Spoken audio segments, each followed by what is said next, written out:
Welcome to Let the Quran Speak. I'm Safiyyah, your host. The images and stories coming out of Gaza have shaken us to the core.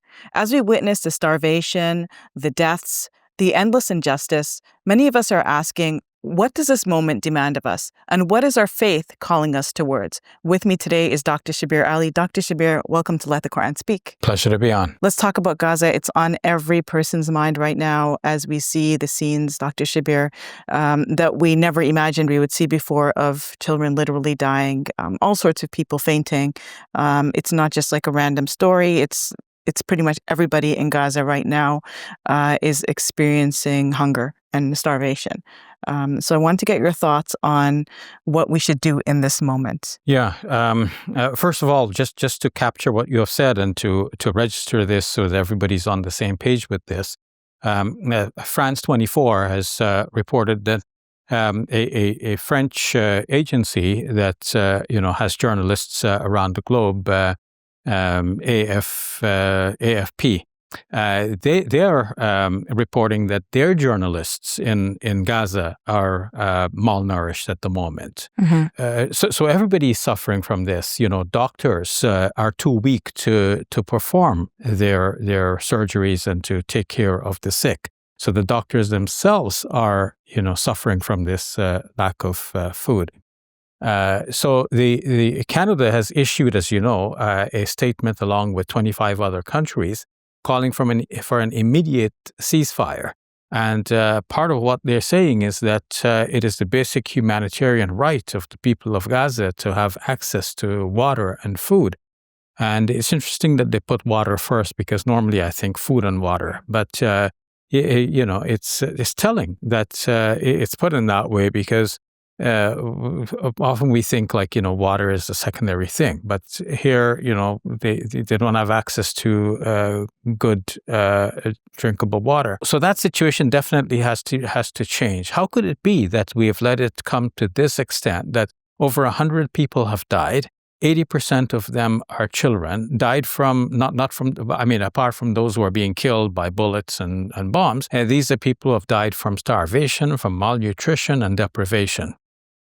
So the world can no longer sit idly by. And it's already too late, right? Why did they wait? And all these countries that have issued statements, really, they could have done so much more, right? Yes. It's like, what's the point of a statement after almost 2 years and these people are being killed and dying of something so basic, the lack of food, right? Yeah, and more shame on the countries that refuse to sign on to this. Including and especially the United States and Germany. Everyone should be on the bandwagon with this, because it is not something that we can just simply ignore. And it pleases me to know that some people in Tel Aviv have been protesting and holding up signs saying that we will not stand for starvation. And so there are people of conscience everywhere across the globe. Of course, there are people on the other side as well, in response to the call from Canada and the 25 other countries. We have some officials from the other side saying, this gives the wrong message to that other entity. But it's not a matter of the wrong message to some other entity. It's a message to you. Like, what are you going to do? Why are you imposing such restrictions on people? Look, the United Nations is a world-recognized and trusted body, and they had their way of, through their agencies, UNRWA, and by other means, to distribute food to the people. So that was working fine. And then, suddenly that has to be changed. A U.S. company just born this year suddenly is given the responsibility to distribute food. And what's the result? People go to receive food and they get shot in the process. Mm-hmm. So, about 1,000 people have died just in that process of going to get food. Can you imagine this? Recently when, a church in Gaza was bombed, 3 people died. What was the excuse for that? Oh, one of our stray pieces of ammunition, fell on that church. Well, if that's what your stray pieces of ammunition does, or that your stray pieces of ammunition do, then how many stray pieces of ammunition have been, killing people over the last 21 months? And if that's what the stray pieces do, what about the real, like the originally intended pieces? Mm-hmm. Pieces is not really the right word. It's like, the heavy bombs that have been dropping on the civilian population, demolishing houses, demolishing infrastructure, killing people, men, women, children. This is really too much. And your question to me before I went on that long rant was like, what can we do? Okay. So there is a call for people to start rallying in greater numbers than before. And this is the least we can do. This is the least we can do. We need to put firmer pressure on our governments to act. As you said, just issuing a statement is not enough, because statements like this have been issued before.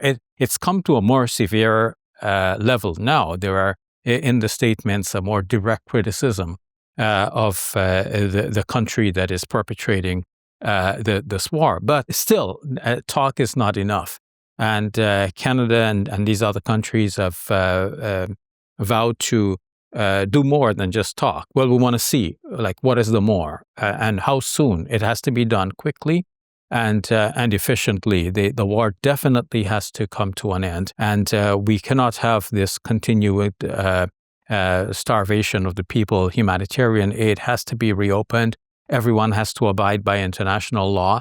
And we're just talking about Gaza for the moment. We can't lose sight of the West Bank as well, which has been highlighted in that declaration from the 26 countries, in that the number of settlements continue to be on the increase, which is in violation of international law, both in Gaza and in the West Bank and in Jerusalem. So all of this needs to be curtailed. Gaza needs to, and Palestine needs to have its independence as a state.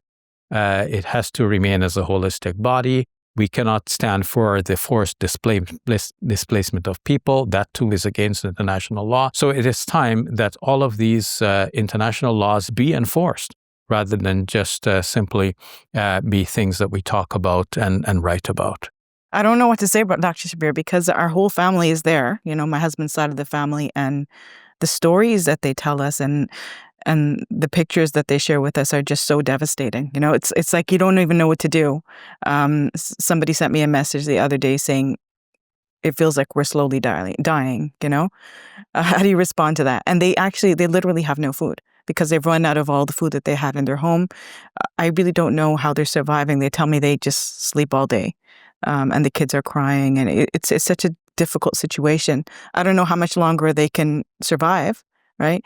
Anas Sharif is our relative, my husband's cousin, and he's also saying the same thing, right? He can't report, he can't find food anywhere for his kids in the market, and so it's very close. It's come home, and so it's a very difficult situation, and yet we are forced to kind of just go about our lives, like work and eat and play and do all the regular things that we do here, right? Yeah, and you mentioned Anas Sharif, a journalist who reports for Al Jazeera. He's very pleasant to listen to, the way he reports, and he has bravely stayed in Gaza, though he had the opportunity to migrate, because he wants to be there and to let the world know the truth of what is happening there. But yes, we human beings have our limitations, and we need food, we need water, and they're being deprived. And aid is being offered around the globe. People are offering aid, but the aid is being blocked. So those who are blocking the aid, they have a lot to answer for before God. And it's strange that we're believers. We believe in God. We believe in a higher power that is going to question us for our actions in this life. And yet people are just simply getting away with murder. This is terrible. It has to stop. It has to change. Dr. Shabir, one more question. Does our faith call us to act in this moment? Absolutely. Absolutely. And in fact, being a pacifist in this situation is not an option. We need to take charge. We need to do everything that says within the realm of legality to bring about the change that we want to see. All right. Thank you for that, Dr. Shabir. You're welcome. Assalamu Assalamu alaikum. Welcome to Muslim Media Hub, the new home of Let the Quran Speak.